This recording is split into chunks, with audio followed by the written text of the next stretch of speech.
Welcome back to the Ride Laugh Podcast. If you love mountain biking, you are in the right place. Picture your last group ride. You're back at the parking lot. The stoke is high. Everyone's talking about the ride, bikes, tech, nutrition, jumps, drops, berms, tech. That's what we do here every week on the Ride Laugh Podcast. You love bikes. We love bikes. Let's drop in. Seiji, how are you today? Ooh, Danny. One of those weeks, brother. One of those weeks, but we made it. We're here. We're here. Yes. Yes. Yes. You need some dirt therapy, brother. I know what you've been going through, and you are not getting rides in. You know, and we do a pre-pod clap, which is part of the editing process, right? So that we can match up when you edit, you can match up the sound correctly. Yes. Right. So we do a clap. My clap is notoriously lame. Your clap is always good. Yes. I gotta tell you, man. There was a little extra something in that clap today. Like I was like, this dude needs a ride. Yeah, I could feel like seismic waves coming off of that clap today. This is what happens. You don't ride, you get the clap. Maybe Wait, that's a whole nother. I think that's a different clap. What was that? I mean, what a horrible illness. The clap. Oh my Lord! You're I don't so even know sick what that that is. You're making a sound. Yeah, I don't understand. No, it's not. No, stop it. No, they're not making sounds. You make like a clapping, like a flip flop sound when you walk around or something. I think. Is that what it is? You get the clap. It's terrible. I get the slow clap every once in a while, you know? Oh, yeah. What am I saying now? People are like, good, Danny's got the clap? He's got a slow clap. You should really get that checked out. Yeah. So what happened? Why is your week so difficult? Why are you not riding bikes? This is the problem with your life revolving around technology. It just takes one small thing to go, and that's it. You just run around frantically. My whole life is dependent on computers, basically. When they go down, you forget like how much we rely on these things. And I imagine most things actually in life are like that. One thing happens and you're like, oh my God, what, like bikes are kind of like that too, like something goes wrong on the bike. True. And yeah. So, yeah. Well, that's why people don't like all the electronics in their bikes, right? It's just like, seems like, so much easier for something to go wrong. And then your derailleur doesn't work or your dropper doesn't work, whereas with mechanical, it's, it's fixable, right? It's an old car versus a new car, like anyone that works on cars, they want those old cars. They know how to fix them. They know how to change the oil, and new car, they got a computer in them and that whole thing. And yeah, buddy. Yeah. Well, that's how we got second bikes, third bikes, fifth bikes, all the bikes. That's right. Yes. That's right. And you got backup computers. So you're back. That's right. Trail Sage is pumping out videos. There's a new Bean Peak video. Yo, there's a goat camp video that's coming out soon. I mean, if you're not Ride Laugh listeners, if you're not checking out the Trail Sage channel, come on now. Well, yeah, I mean, I guess that's okay because as long as you're on the podcast, but you're missing out. What? Oh, sorry.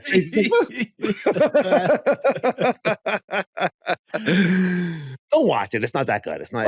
It's only Sage and Dan. It's only your favorite riders. That's right.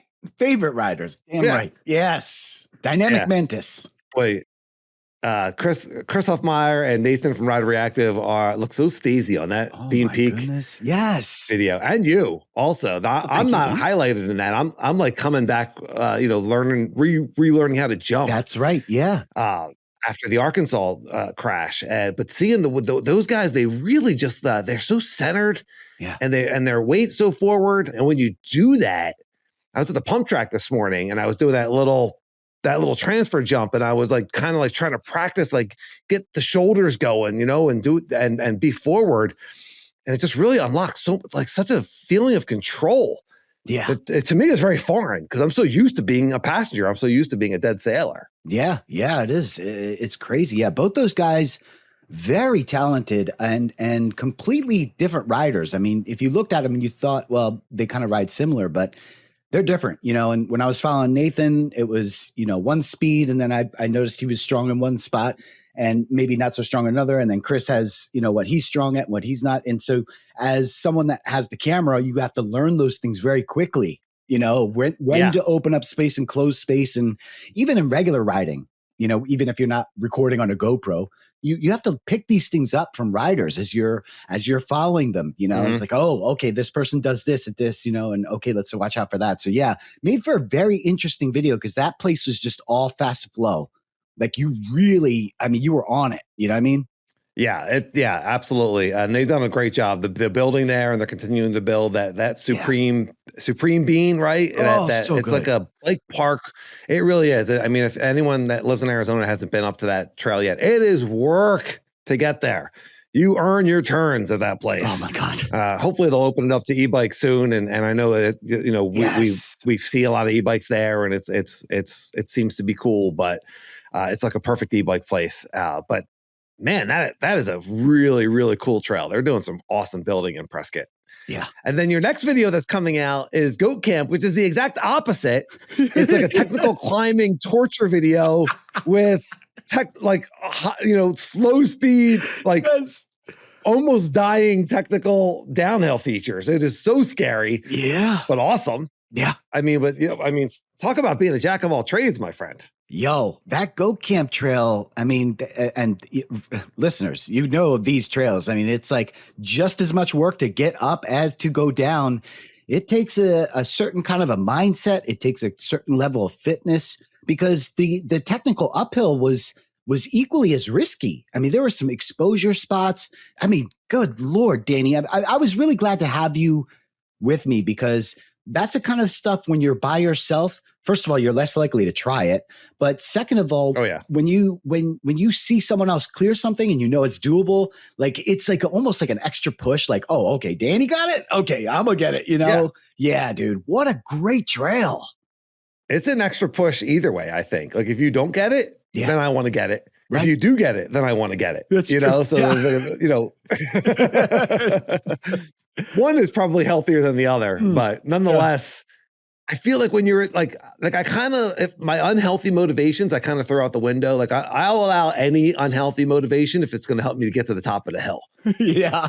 You know what I mean? Like I have some thoughts that are like, they're pretty immature. Like that's a pretty dumb way to think about that. Yes. But if it's going to help me keep turning those pedals, then so be it. If it means if I'm going to shame my friend and, by getting this, or I'm going to drop my buddy, which I'm not going to really, but I was just like, if that locks in and that helps you pedal for another 30 seconds or that last minute, when you're maxed out, man, whatever thought helps you keep those pedals turning, right? Yo, man. And we needed it that day for sure, bro. Yeah.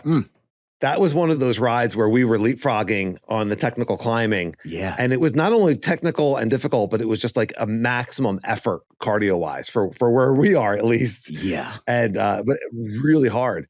And it made me think of, and this happens to me all the time. It made me think of those moments when you see a friend that's climbing really well in front of you and you just start getting angry at them.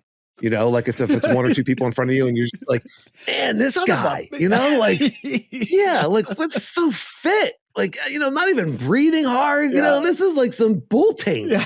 This is I got bleeped last pod. I said bull ass.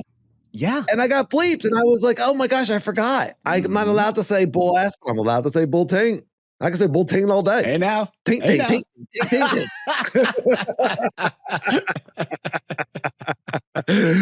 Everyone's like, this is what we tuned in for. These guys are all over the place today. Yeah. So inappropriate. They're all over the place. Who's the host?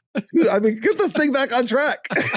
Do you know what I'm talking about when the person in front of you is riding really strongly and you start getting angry at your friend? Yeah, you're like, man, because then that whole psychology of like, well, now I gotta do it, Yeah. Right. Yes. Yeah. It reverses. It's demotivating. That's right. This mother effer. Yeah. Oh my gosh, for God's sake, cleared all that. Yeah. Give me something to work with here. Yeah. Yes. But it motivates you to train. Yeah, it really does. It really does. And you and I, we take pride in that, man. We take pride in our fitness and training. And this is why it pays off on days like that, because we're not just talking tech. We're talking tech on a steep incline. There's no break here. There's some saddles, but you just working. So even when there isn't tech, you still pedaling, you still working. It's not like you can go slower. Slower doesn't help. Slower doesn't, it's still steep. You can go as slow as you want. You're still working. Yeah. and you need a decent enough gear to be able to roll over rocks. Like if you go slower, it gets harder. Yeah. So it's just like, okay, like there's a gear and a cadence that works. That's a minimum, and hold that. And yeah, the more fatigued you get, the less your brain seems to work, but there's really cool challenge in there. Yeah. That was downhill. Same thing. Yeah. I was about to say. Well, I mean, I experience here all the time because, my friends are so fast. Guys that I ride with are so fast. I experience here all the time getting dropped on the downhill. Yeah. And I'm kind of used to it. Like I'm not angry at them anymore. You know what I mean? It's like, but it's still just like, damn. Yeah. They're so fast. Yeah, I know. That was what's that feeling? that ride was the same ride that you were coming off of that injury and you figured out like how to just start to let go. Like you were just so clenched up at the start, and then you realize like this trail is so technical the whole time that if you didn't start letting it go, you'd be walking the whole darn thing. And man, you just start letting it go. My goodness, man. After that first feature, dude, you were on fire, bro. You were on fire. Yeah. Yeah. And that was so fun. That was so rewarding. The first feature I walked, it was nothing compared to what we ended up riding later on. Right. I know, ironically enough, I was just like, no, dude, I think I'm going to pass on this one. I had no idea what was coming up. We had never been on that trail before. And that was that line. Ride Laugh one in Gmail and YouTube comments, anything that we're talking about. Certainly, when you see your buddies pulling up ahead, and that those sorts of feelings, or what motivating thoughts we have that maybe don't serve us, but they work. And we had a great comment about that on one of our recent podcasts. Oh, but yeah, I gotta stay focused. What was I talking about? Gosh, darn it. We'll take. Right. That moment, that loss of confidence that we have when we crash. And my crash in Arkansas was not even, my fault. Now I had 2 crashes previous to that you could definitely claim were my fault. But the crash that took me out was the wind. And nonetheless, I still just had very, very low confidence, and I had to build it up. And then there's that line of demarcation. And we all, anyone that's come back from an injury knows that when you just okay, you know what? I got it. I'm back. Or I'm getting closer. And that trail was either ride it. I remember even turning to you and saying I either got to get into this or I'm gonna walk the whole thing. Yeah. I just got to get into it. And it was one of those things. I'm starting to ride down, and I got 1 foot out, and I'm staring at my tire and my front wheel, and then all of a sudden it's just nope, clip in, get your eyes up, and go. Yeah. And then bam, skills are in there. Be present. Let go of all the fear. Let go of all the thoughts, and let's see what happens. And all of a sudden, that crazy hard piece of trail and sections started to become manageable and fun and flow. Yeah. And still really hard, scary, but just every time I'd get one, it was just oh my gosh, and that feeling at the end of the ride, it's just awesome. Yeah. Just awesome. I know. You left out one, you forgot fed up. Sometimes you just get fed up. You're like, you know what? Yeah. This ain't working. Let's do this. Yeah, that's I get that one a lot, or it's what am I doing here? Fed up. Yeah. You talk about that a lot. You talk about kind of getting to a point where you're frustrated, and you've mentioned getting angry at yourself and then riding more aggressively. Yeah. So getting to the point where you're fed up and saying, no, I'm going to ride my ride. And it's really getting out of our heads, because that's all the fear is. Those are thoughts of anxiety, right? Yeah. Assuming you know the solution, right? It's not get fed up and you don't know what to do and just kind of go at it with no clue. I mean, I usually know what I'm doing that's kind of screwing me up. So when I get fed up, I'm all right, really buckle down. Stop being lazy about this. Let's get into this. You know how to do this. So that's a big difference. Sometimes I'll make a mistake, and then I will something on the trail where I'll kind of make a mistake, and I will just realize, what was I thinking about right there? I was not thinking about the trail. I had a thought.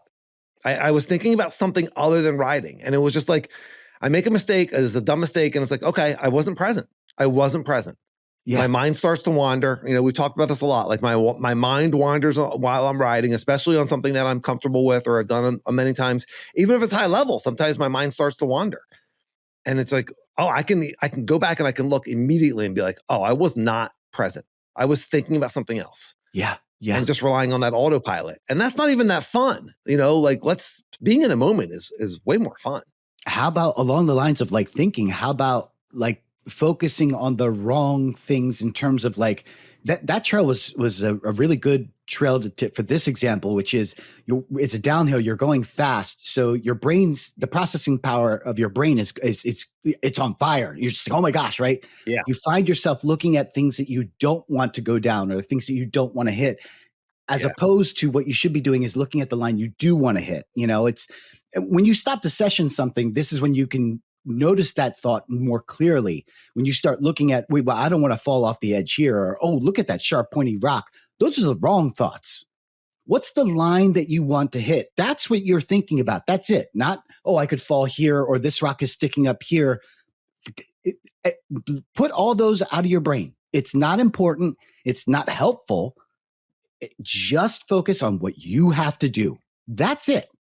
Yeah, and you're so good at that. You are so good at that, and I know for me, a lot of time the skills are in there. Yeah, but if I'm not confident to do something, it's most 90% of the time it's because I'm just not centered.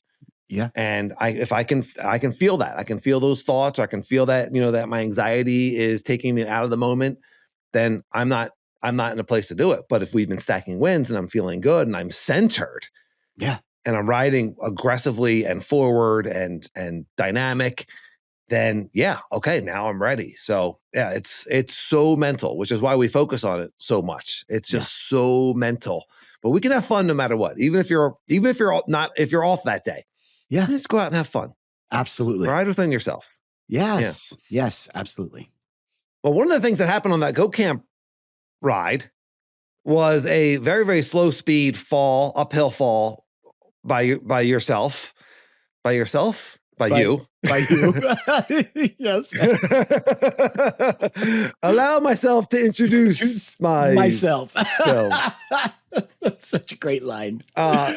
Yeah. So we're pretty sure that's where you broke your frame on your stump jumper. Yeah. Yeah. Such a lame fall too. Right. Yep. That is where I cracked my, what was the seat stay? Yeah. Cracked it. Oof. And so that's been repaired. Yes. Or replaced, rather, right? Yes, replaced. That's correct. Yes. But you're not entirely happy with the process because different color. What's going on with the bike? What's going on with the stump jumper? We got a two-tone? Yeah. Yes, I got a two-tone paint job now. Came back. I got a matte frame, came back all glossy. I was like, mother, a black too, which I don't mind the black, but. So the rear triangle is now a glossy black. No, just half glossy black. The chainstay and the seat stay are separate pieces. Thankfully, I didn't have to replace the whole triangle. Thankfully, yes. Oh, so it's a solid. Glossy black seat stay, and I'm like, it's one of those things that just you look at it aesthetically, you're like, that just it drives me crazy. Can we load it up with Ride and Laugh and Trail Sage stickers? Oh, now you're talking. Yeah. Would that make it too heavy on one side? If you only have stickers on one side, you gotta, yeah. I mean, we got plenty of friends that got stickers. You're not a sticker on the bike guy though. Yeah, I keep my bike clean. I do not keep my bike clean. It is perpetually dirty, but no, I do not stick many things. All I have is a Trail Sage stem cap. That's it. Everything else is stock. I don't put stickers on my bar. And it's more of like aesthetically what I'm looking at. I don't want things in front of me. We talked about that once actually for you. Remember, we're like, should we put notes on our handlebars, like stay forward or chin forward, and all this on the handlebars. Yeah. That would drive me up the wall. Like I don't want to see anything. I don't like things on my glove. I just want it clean. I just want it clean out front. You don't even like funky looking gloves. You want like black gloves because you don't want, like, that's the level of non-distraction, which is wild to me. Like, you can put so much out of your mind, but like wearing a colorful glove is going to throw you off, or is that more for the video? It's both. It's both. I don't want to be distracted by it, and I don't want the viewers to be distracted by it either. Oh, what's it say in his glove? Or, oh, that's a neat color. Like, no, but focus on what's happening in front. And same with myself. When I'm riding, I just focus on what's happening out front. Like no frills. All right, Ride Laugh One Gmail YouTube comments if anyone else has this take, because I don't know that I've ever asked anyone else, but I kind of think this is a unique take. I think it's a little bit of a foul. I think there should be a Ride and Laugh sticker on your handlebars. You got I think there should be a Trail Stage sticker on your handlebars. Yeah, I do. Mm-hmm. I do. I replaced my handlebars and I need to put a new one on there. But okay. Yes, I got taller handlebars. I'm getting taller and taller, man. Yeah, that's right. That's what we're learning. That the taller, the better. Well, for downhilling, yeah. Yeah. All right. So for really years, I was riding a hydration pack, a Camelback, and then I switched to the USWE, and I've been using the USWE hydration pack for the past couple of years. Yeah, you moved out here to Arizona. Yeah, I do. And I moved out here to Arizona, and I got my USWE pack, and it's got the 3 liters of water available in the back, and I got a water bottle, and my friends out here ride with like maybe a water bottle or 2, and 90% of them are wearing hip packs. Yeah. Sometimes with just a water bottle in it, sometimes if it's actually hot, hydration in it. And so I got the Decline Hot Laps hydration pack, which is one that's what Chris rides, that's what Jeff rides, very popular hip pack. Yeah. And I had that on the Ride and Laugh Across America trip. Yes, you did. And it works well. I went back to the USWE because I wanted to be able to carry the drone around. Yeah. And it's a little bit bigger. Yeah. And as soon as I went back to it, I was like, I like this more. I like it more. It's now it covers my back. It's hotter, but it is just so secure. Whereas the hip pack, I feel like I'm always adjusting it and tightening it, and it's like sliding down a little bit. So just to give an update, I got a sweaty back, but I love my USWE. Yeah, dude. I rarely wear my Camelback anymore. But when I have a choice, I prefer the Camelback versus a larger hip pack. Right now, currently, I have a runner's belt that I use for small things, but that's not what I would call a hip pack. That is a very slim, fits like a pump, some stands darts, and a multi-tool. That's about it. It's that slim. It's a hip pack on Slowfast. Yeah. There we hip go. pack on Ozempic.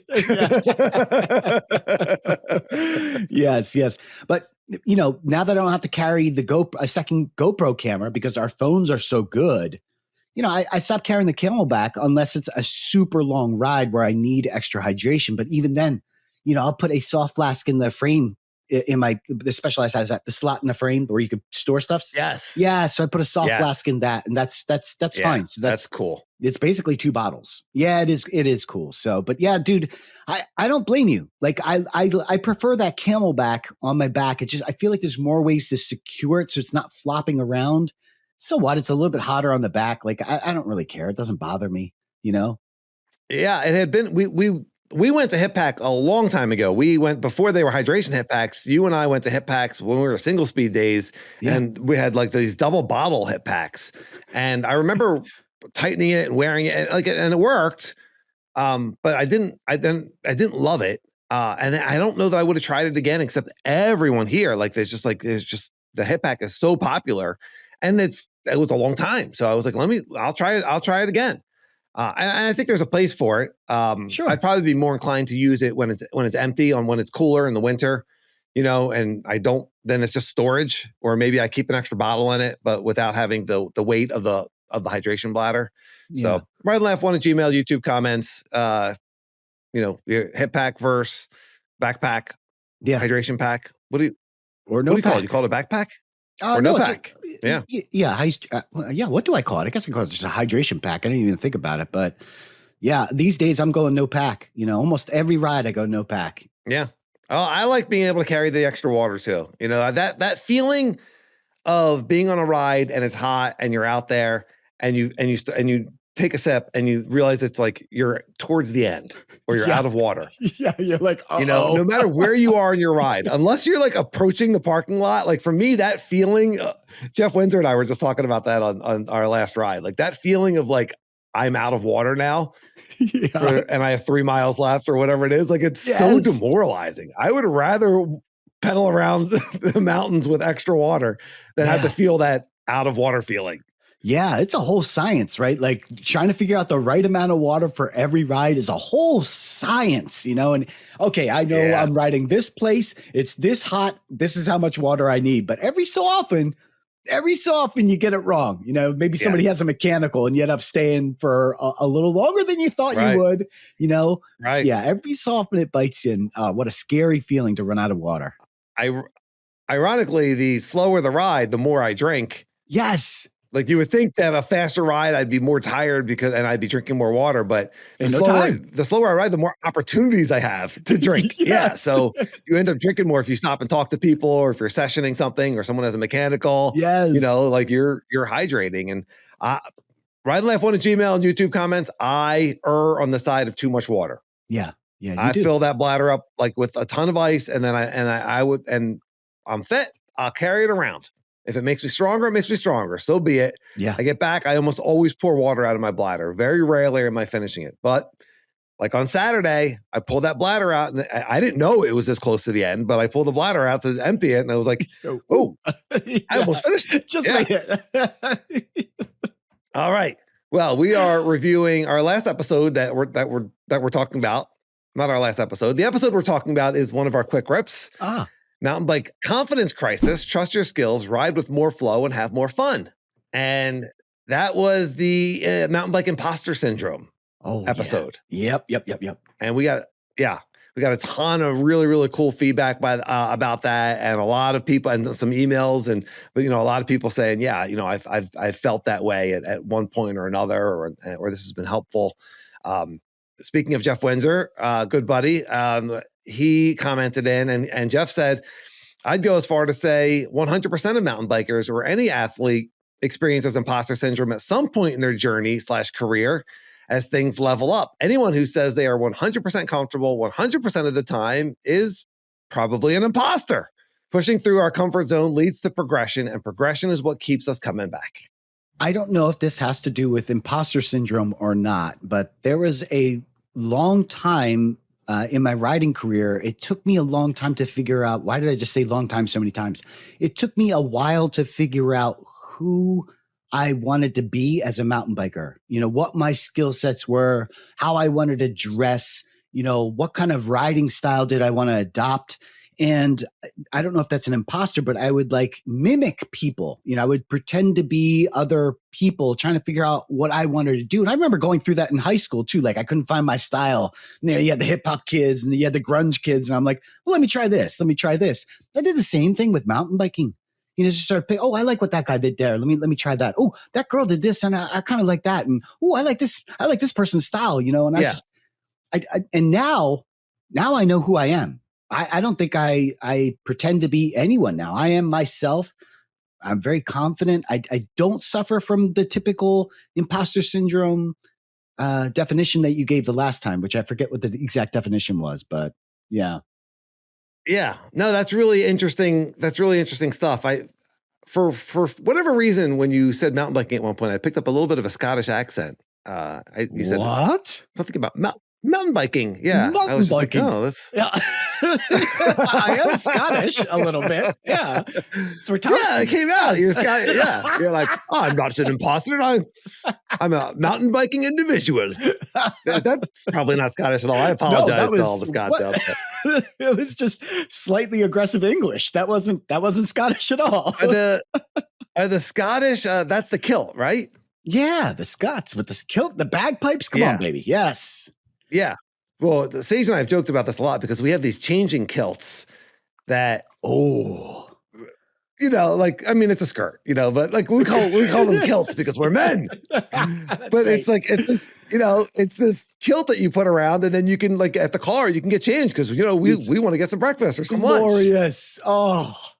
So you got the changing kilt on, and you take in your chamois off, and that brief moment of no breeze spandex on before you put your underwear on, and there's a breeze that comes through, and it's just like, oh man, The Scots got, I mean, they figured something out here. Like, that is really nice. Yeah.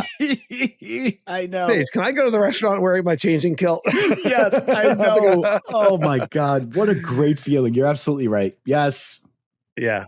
Yeah. Jeff's like, how come you guys aren't talking about my comment? You guys are talking about your boys flowing in the wind. I put the effort into commenting on your podcast, and instead you're talking about wearing kilts and the breeze. Oh, hey, we're imposters. We're podcast imposters. He's called us out. That's really interesting. I think because what you're saying about, especially going back to high school when we're young, and for our younger listeners, but I remember that, like, trying to, like, what's cool? What do I want to, who do I want to be? What do I want to look like? And looking at other kids or people that what on TV, like, what style do I want? And then you talk about that as your mountain bike career starts, not only in what you want to wear, but also in the type of rider that you want to be. And as you were saying that, I was like, I can't relate to that. Like, I don't remember doing that, but I think we all do that in a subconscious way. You were just aware of it, but I think we all look at other people and say, like, oh, I like that shirt. Like Stick had those really nice button down Club Ride shirts. Oh yeah. Great shirts. Yes. I was like, hey, I like that shirt. And then I went and got some of those shirts, because Stick looks so handsome. I mean, it's easy for him to look handsome. He's a good looking guy, but I was like, oh, look, I got to try this out. Look at this guy. I saw Huffy wears white shoes, mountain bike shoes. It's like, man, those look hot. Maybe I want to try to get some white mountain bike shoes. Yeah. But yeah, you certainly look at, certain things that other riders are doing or the way people look, and you're like, I want to try that. And so I don't think that's being an imposter. I think that's just kind of like finding your style. Yeah. Okay. Yeah. I did it with, I distinctly remember doing it with bikes. I remember when John Hilburn was like, let's go mountain biking. And the first thing I did, after I got super excited, I was like, oh my God, mountain biking is amazing. Yeah. And I was like, okay, what kind of bike? And I went right to like the Scott Gambler, which is like a downhill bike. And I was like, oh, that looks really cool. Yeah. I don't know what I'm doing. I just saw like people riding, these bikes, they look really cool. And then it's like kind of figuring out what bikes to get. You had your cross country, you have your downhill, you have your enduro, and it's like you were experimenting with all these different things to figure out what you actually want to do.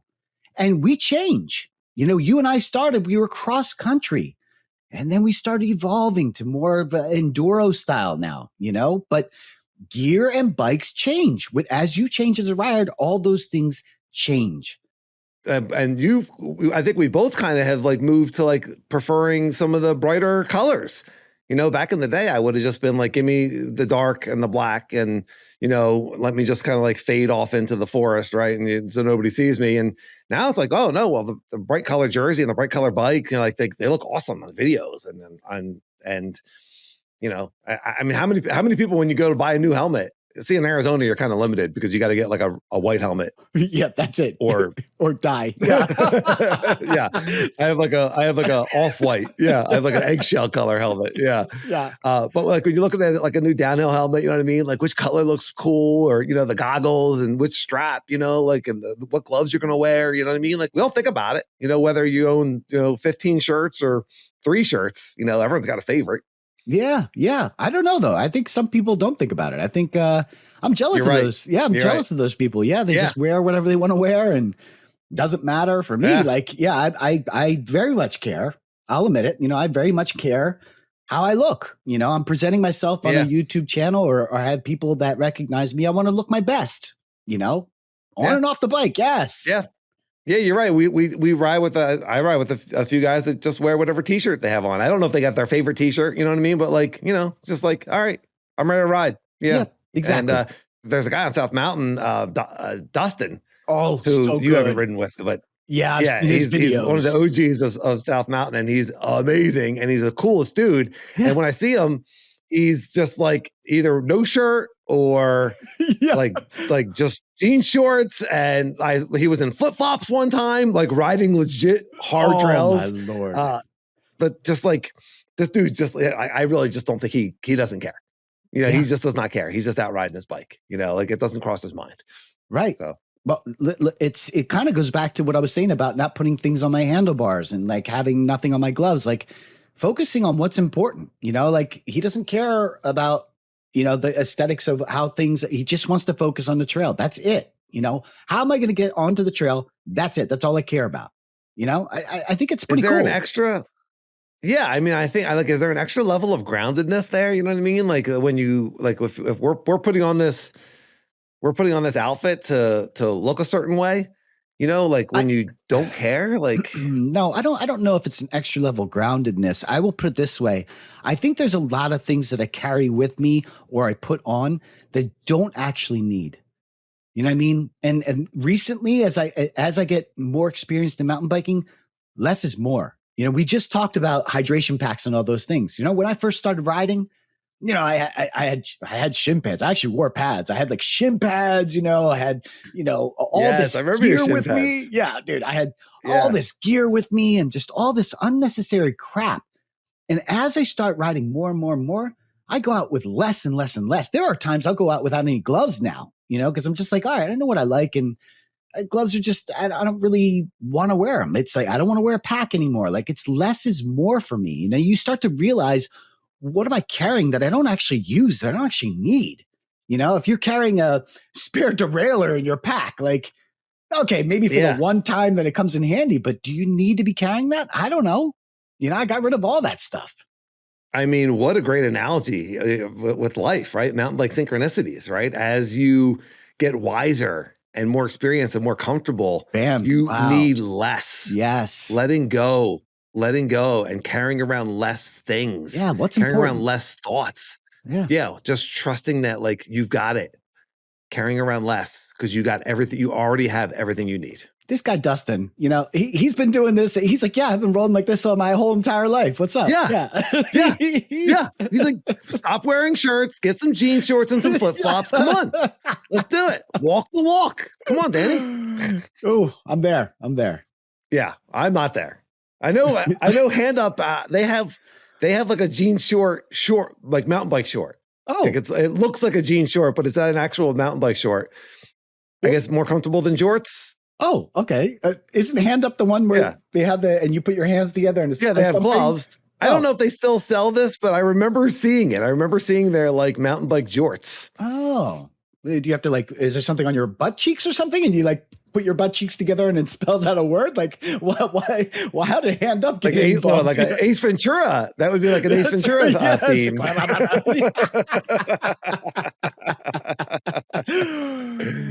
Oh boy. Oh man, a lot of old movie references, but they're good ones. Hey now. They're good ones. Yes. All right.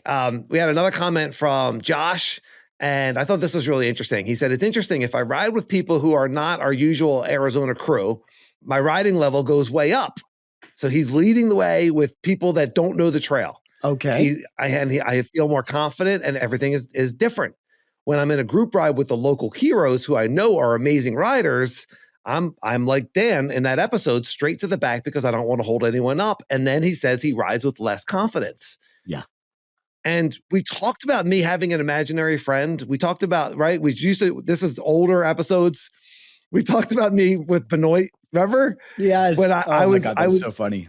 Because I was going on a solo ride and I found that if I pretended someone was following me and I had to put down a good line for them, that I rode better. Yeah. And I don't actually have an imaginary friend, but sometimes I will think that like, if I was giving a tour, how would that feel? And that kind of helped lock me in. And I think that's what Josh is touching on. And then we get with these other people that we just assume they're better. And it somehow like lowers confidence.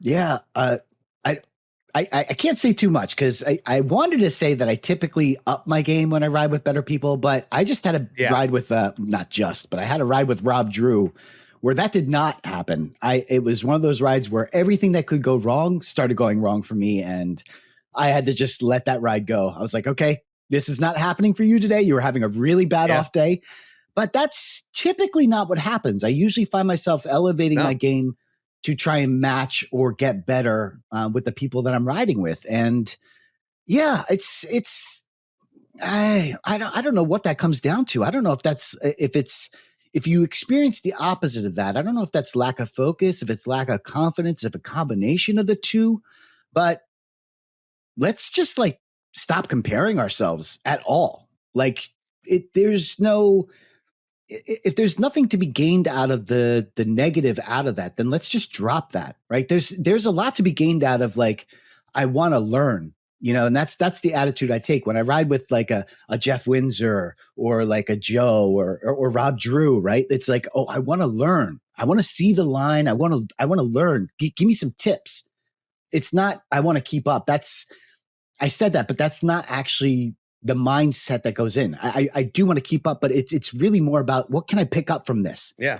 Oh, what did Jeff just do there? Oh, that's a great line. Oh, Jeff, if we're at a stop, dude, how did you do this? What's your approach here? And it's just like, let's do this. I want information. I'm hungry for it. I'm like a sponge. I agree. And I think what Josh is touching on is very insightful. Noticing those thoughts. Yeah. And okay, so if I'm more comfortable, when I'm leading and showing people that don't know these trails, and I can be like, look what I can do. Look what I can show you. Look what I'm confident on. How do you then hack your way into that on every ride? Yes. That confidence, so like, I got this. I got this. When you're by yourself or when you're with other people that, that you deem as better or faster. And sometimes it's just that, like, you see someone doing something and you're just like, that's just totally outside my realm of possibility right now. And you're like, wow, okay. I get that. And sometimes you're riding with stronger riders and they're so fit that you have a hard time keeping up. And now you're like more fatigued. And then now you're making more mistakes because you're a little bit more tired. Yeah. You know what I mean? That can happen also. Or if they're going so fast on the downhill and you're trying to keep up, but it's beyond your comfort level that you start to make mistakes, or you start going too fast, so there's some truth in that of riding with, trying to keep up with riders that are just another level. But I would say, Josh, take a look at those feelings of when you're showing your friends around, and how do you hack that feeling into every ride? Yeah, I love that, man. I love that. Figure out how to change the negatives into motivation as well. If you are riding, wait, he did not say this, but if you are riding with someone that's more fit, and that's fatiguing you, take that back home. All right, let's get onto the trainer. Let's hit the road bike, whatever. Let's go hit an extra trail. Let's do an extra climb. Take the things that could be a negative, turn them into a positive. Use it as motivation. Mm-hmm. I love that. Thank you, Josh. Yeah. And we do that all the time. Jeff and I were just talking about that. He, because I'm pretty fit right now, and he was like, "Dude, riding with you," he was like, "I gotta get on it."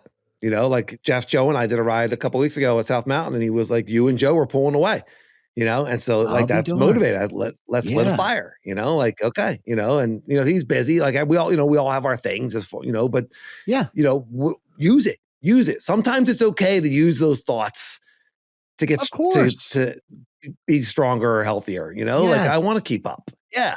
Yep. I want to go faster. Yeah. We got an awesome email, rideandlaugh1@gmail.com. You can email us about anything on the podcast or any great story.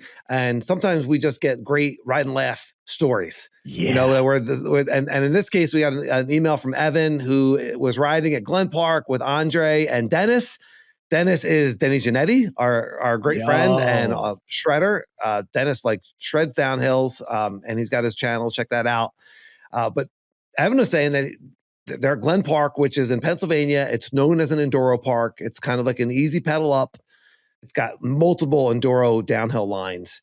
And Evan's email expressing that, these are two guys that he considers faster and better riders than him. And at one point they get to this 15-foot road gap and they're looking at it. And Evan's like, I think maybe I got this. But the other guy said, no, I'm out.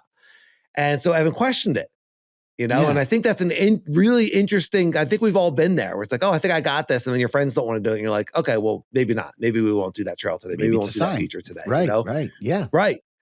And then he ends up riding. He's feeling good. He's stacking wins. And he wanted to let us know. They end up back at that same intersection. There's the road gap again. Yeah. And this time there's another rider that they just met. But he feels it. He's like, I got this. I'm confident. I'm excited. He said, I'm not doing this to to prove it to my friends. I'm not doing this to show off for a stranger. Like I'm doing this for the right reasons. This feels good. This looks good. And he sent it. He sent us a video. It looked awesome. And he was just super stoked. And he wrote in to let us know that he's using the Ride Laugh intuition, tap into intuition, know when to go, know when not to go, progression. And I thought it was an awesome email. I was super stoked for him. Thank you, Evan. Good job. Yo, Evan, I was so happy to read that. First, I was happy when I first saw the email. I was happy that he passed up on it. I was like, okay, great. Listening to signs, like he wanted to do it. And then it was like a little bit of hesitation there. His friends kind of went on. Right. Love that. Right. By the way, Evan's got a YouTube channel, Venture. He's an excellent rider. Is that this Evan? Yes, it's that Evan. Is that the same Evan? Yes, oh. he's a very good mountain biker, and he rides like all kinds of great tech. So shout out to Evan for knowing himself and just being like, okay. And then to come back to it and also know thyself in the capabilities of like, I think I got this. And then just led the way. I think I know the gap he's talking about too. I think this is one that you and I tried to do it. I walked away from that. You went for it and you did a header off of it. It's a gap that goes into a turn. It's really hard. Like you're coming into this, you hit this gap and then you have to immediately turn. Oh boy, man. Congratulations, Evan. That is tremendous. That is awesome. That is awesome. I saw the video. I didn't recognize it. I'm not sure if that's the same one I crashed on, but I got blood all over Pennsylvania. I walked away from that crash okay, I think. Yes, you did. I just thought the really interesting part was that he's with these two guys that he considers stronger riders. They said no, and he was like, "Well, who am I to say yes then?" So that was his sign. But for him to say like, you know what, I got this, and to guinea pig it and to do it solo, it's really awesome, and it feels so good. That's a really healthy way to progress. So that's really cool. Yeah, congratulations, Evan. That's awesome. All right, I did 3 rides, so I had those 2 South Mountain rides, but I got a really good e-bike ride in just to give everyone Dan's e-mountain bike ride update. Yeah, haven't been riding it as much as I would like to. Been a little bit busy with life getting in the way. Gosh darn it. But I had the opportunity. I took it out last week and I really wanted to work on jumps. And there's a trail at Halls called Dirt Therapy. And it's a nice climb up there. And it's got some good jumps on it. And I just thought, maybe I can get some Dirt Therapy laps. And I went up this climb and I just turboed up the climb. I wasn't tired. I did 3 laps on Iron Goat. I ended up doing 5 laps on Dirt Therapy, just working on things. It was so cool. It was so cool. And I wasn't tired. I was still able to hit the trainer the next day. Like it really wasn't, it's a downhill workout, but out there for an hour and a half or 2 hours, it was hot, but I got the motor, and just supremely grateful. Like it's so cool. And it's exactly what I wanted out of the e-mountain bike. So just to give everyone an update, I haven't taken it to South Mountain yet, but be able to do laps at Halls like that, really cool. Yeah, dude. That's exactly what we were talking about. Exactly what you wanted to use it for. I can't wait to see how that translates into your riding on the analog bike. Like I can't wait for you to be like, yo, dude, I'm clearing these jumps now, or I'm doing this so much more confident because of the e-bike. I can't wait for those stories, you just got the e-bike, like it's going to take a little time, but this is it, baby. Yes.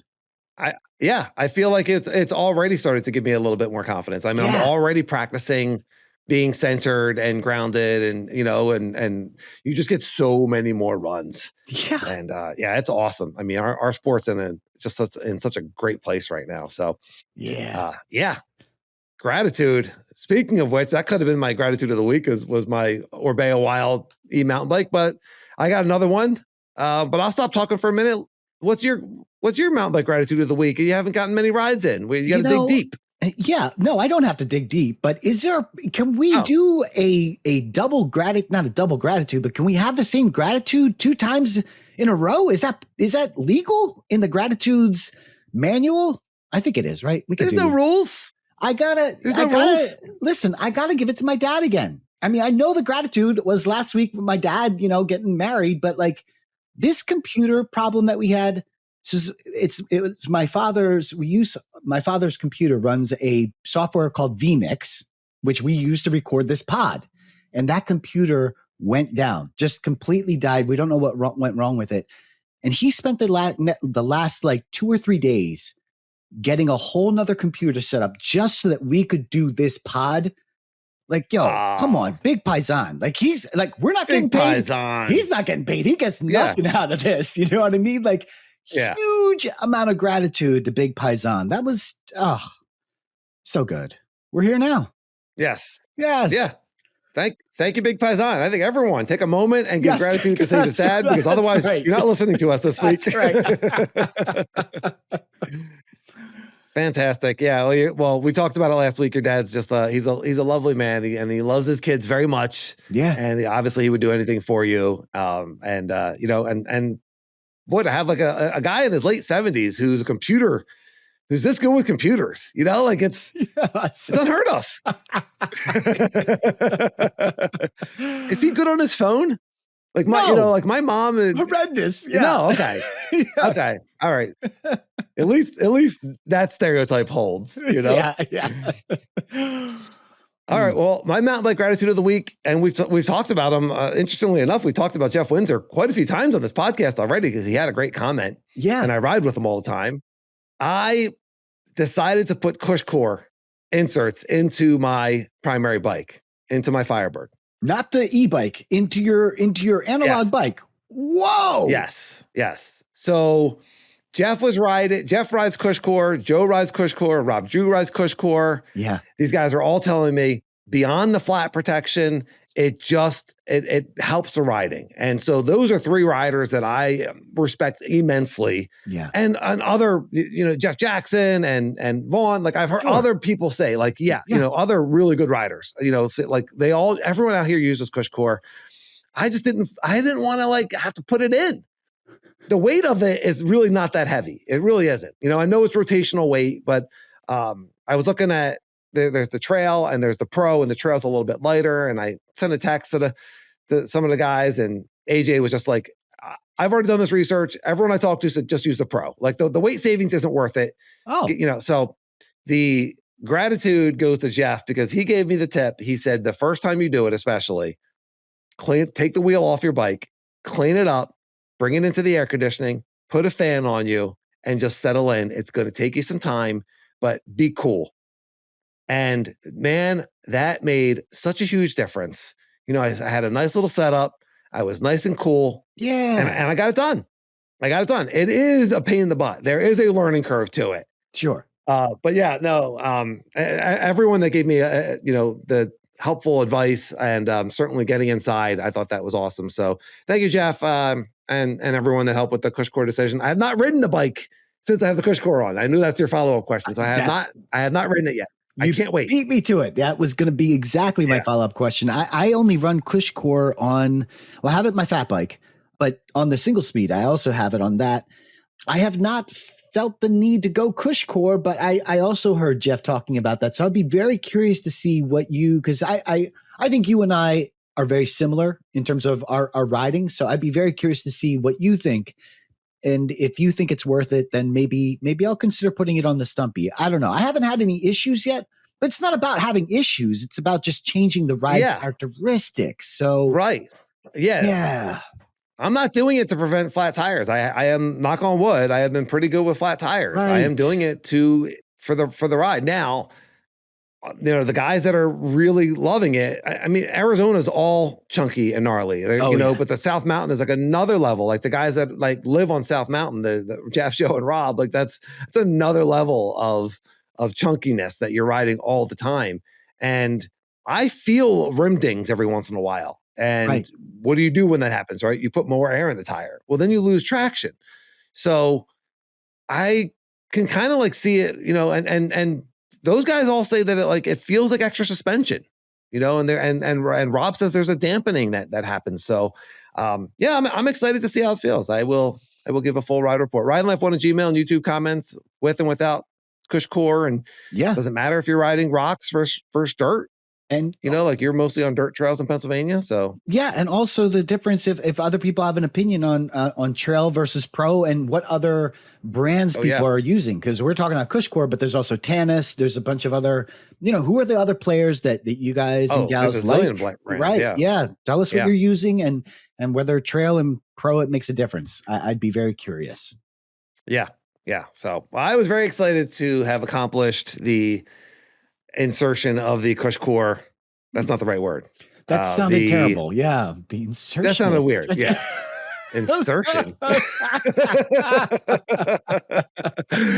Installation. The mounting, that still sounds weird. Installation. Now I got mounting and insertion. Yes. Installation. Thank you. Yes. Yes. I got to bleep that out. Everyone's like, is he wearing a kilt right now? What is going on? Insertion and mounting and kilt. Yes. What's going on this episode? Well, listen, I thought that I was going to have to give you the mountain bike tip because I haven't been riding, but as we were talking and we talked so much about it, I realized this would be a fantastic mountain bike tip. And the mountain bike tip this week is the changing kilt. This thing is, it is a game changer. And listen, can you just get a towel? Absolutely. You could just get a towel. But the thing is with the towel, like you got to tuck it in, you got to get all fancy. Maybe you got a clip or whatever. The changing kilt, first of all, it's stretchy. So it's like a skirt. And ours has Velcro on it. So you can like actually undo it, open it up. But I never take off the Velcro. Like a skirt, not a skirt. Like a skirt, not a skirt. Like a skirt, not a skirt. Just want to make that very clear. Yes. And in the wintertime, I have a robe, but you got it to me. You look like an Ewok. But those things in the summer, they get too hot. So the changing. A Jedi. Oh, the Jedi, right? Like an Ewok? Correct. No, you're right. The Jedi. Yeah. You're right. Yes, Obi-Wan. Okay. You're right. You look like a big, like a little teddy bear. That's right. Actually, I do. But anyway, but the changing kilt, not the skirt, the changing kilt is very much just covers what you need to cover. If you're a guy, if you're a girl, maybe you need to get maybe you do need to get the robe. The robe. You need to go full Jedi. Yeah, you need to go full Jedi. Yes. That's right. I highly recommend it. Might be hotter in those robes. That's right. Yeah. Or wait, go ahead and use the Force. No, they could just leave their top on. They could just leave the top on and use the skirt for the lower part. So no, actually, this could work for guys and girls. Well, you do it separately. They want to change their shirt. Well, you could. Oh yeah, how would you? You're gonna put the kilt around your neck? What are you talking about? All right, I can't speak for the ladies. I don't know how they do it, but for the guys, it's totally worth it. And I know you agree. This thing they're not expensive. How much was this?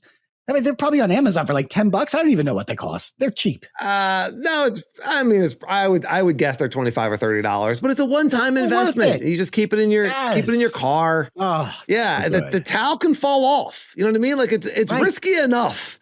The kilt is risky enough. There's nothing under. You're in a parking lot. Like it's risky enough. Yes. Don't take a chance of dropping that hurts the entire mountain bike community. Like, I saw the like a parking lot. Totally naked, full moon.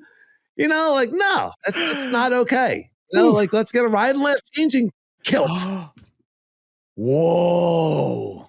Oh, I like that. Oh, yes, Ride Laugh, protecting your junk. I like it. Well, it's not really protecting. Oh. From other people. You're protecting it from other people. Yeah, we're pretending. Yeah, right. Hiding.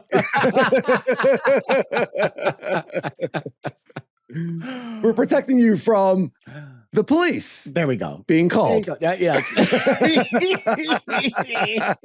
We're protecting you from a misdemeanor on your record. Right. That's right. You're going to thank us. Right. You're going to thank us. These things will change your life. Yes. We're here for you. We're here for you. And if you're still listening, you are definitely one of us, and we appreciate you. Please rate and subscribe. Please auto-download on your podcast player. Tell your friends. Give us a thumbs up on YouTube. Leave a comment. Helps the algorithm. Ride Laugh on a Gmail for anything cool. You can leave a super thanks. Don't forget the Costa Rica trip. Check it out. We have a link in the comments. We'll have a link. Right. The Costa Rica trip's going to be awesome. It's going to be so much fun. So, any other questions, anything that comes up, Ride Laugh on a Gmail, YouTube comments. We appreciate everyone. Have a great week and a great week of riding. Ride Laugh. I'll see you, everyone.